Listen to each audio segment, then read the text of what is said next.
Picture this, Sukuna, time traveler, and he ends up back in Yuji's body at the beginning of the series. How might things play out differently?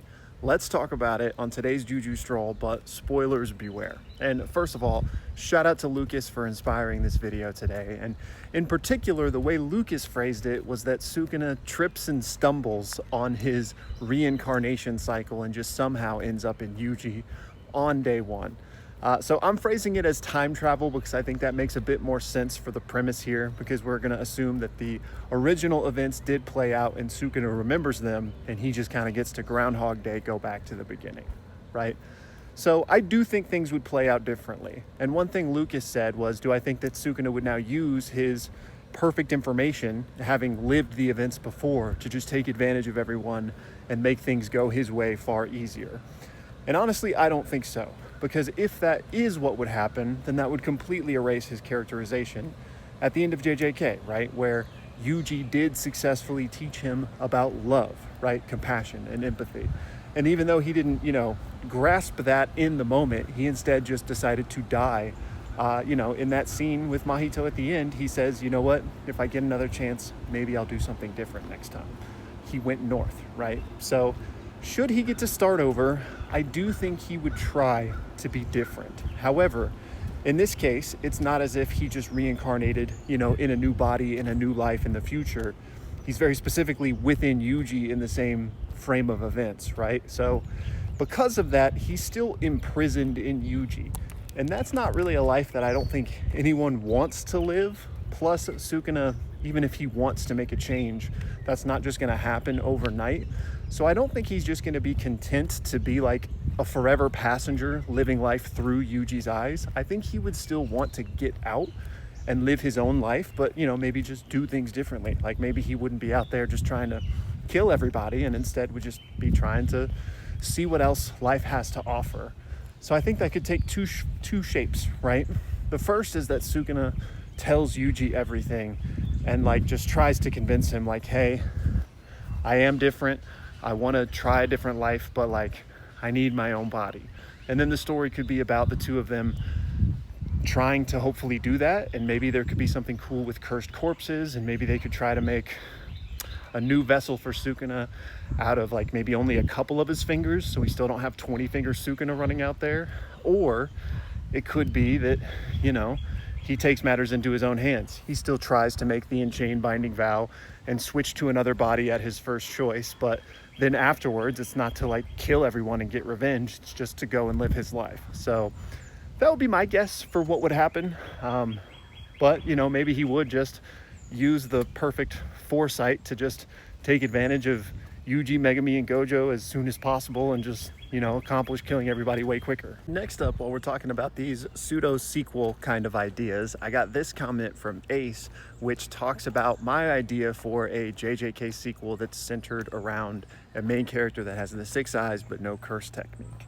Ace says it would be cool as part of that story if at some point he encountered somebody with the seance technique and they basically summoned Gojo to kind of serve as a mentor for him for at least a little bit, right? Not permanently, but that could just be a really cool moment where Gojo returns. And in the same way that Sukuna had all of these legends and hype built up around him, and then we eventually get to see his power in action, it could be something similar with Gojo, having been this legendary 6 eyes limitless user, honored one that everyone would have all of these, crazy tall tales about.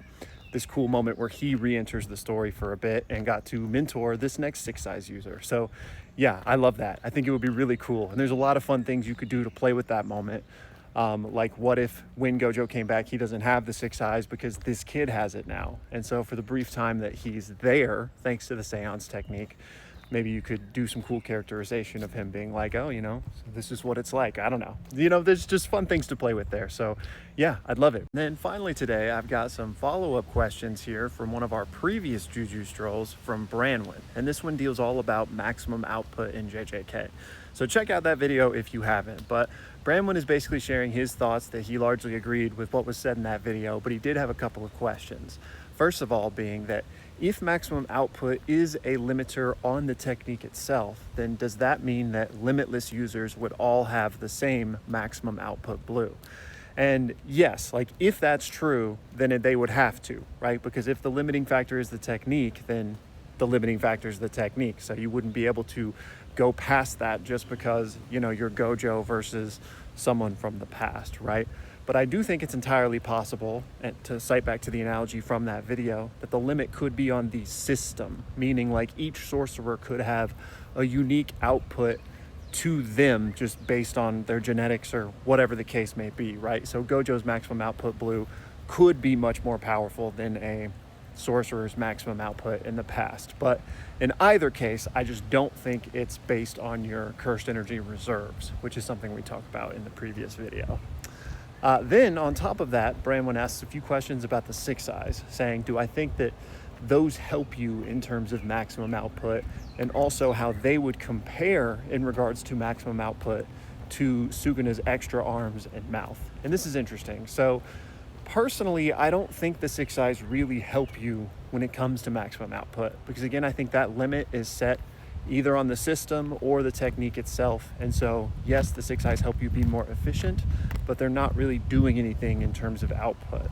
So because of that, I do think Sukuna's extra arms and mouths are the bigger advantage when it comes specifically to output, because he can easier do hand signs and chants, which allow you to get more bang for your buck when it comes to output, right?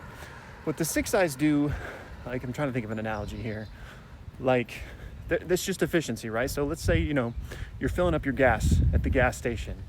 You know how like when you pull it out, there's a little drips that just, you know, come on the floor. Okay, Jesus Christ. Pause, okay? Pause. I literally just paused so hard that I had to pause the video. We're going in a new direction with that analogy, okay? No more gas stations.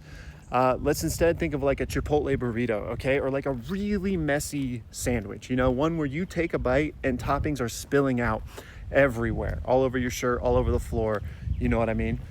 In Gojo's case, the six eyes allow him to not spill any crumbs. He is able to maximize his efficiency and not waste a single bit. So that doesn't really help him when it comes to maximum output, right? He's just insanely efficient. Sukuna, on the other hand, has the advantage when it comes to maximum output, but he's still losing crumbs. Anyways, y'all, that's gonna do it for this one, but I thought I would give you guys a little bit of an update on my baby deer saga. So for anyone who's unfamiliar, yesterday after my walk, I came home and there was a little baby fawn on my doorstep, like literally curled up, just chilling and sleeping.